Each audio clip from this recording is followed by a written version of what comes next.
Ikinasa ng Calbayog CPS Station Drug Enforcement Team ang bypass operation kahapon bandang alas 5:25 ng hapon, Abril 14, 2025 sa Purok 2 Barangay Agit-Itan, Calbayog City, Samar.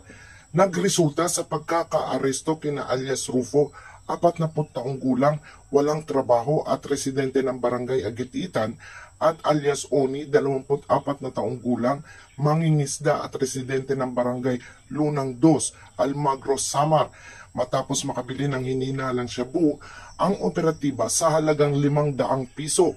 Base sa Calbayog CPS SDET, na-recover kay alias Rufo ang isang pirasong ziplock plastic na naglalaman ng hinihinalang shabu kasama ang 2 pirasong sachet na naglalaman ng hinihinalang shabu, sling bag, 4 na cellphone, drug paraphernalia, blue wallet, Tupperware, pera sa halagang 30,119 pesos at ang marked money na 500 piso.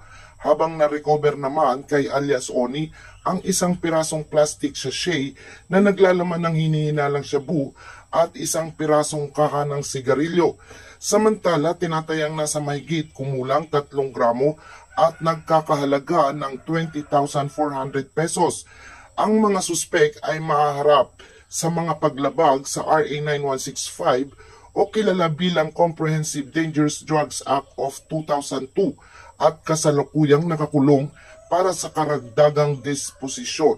Mula rito sa Calbayog City para sa Samar Island Bulletin, Mark Diaz, nagbabalita.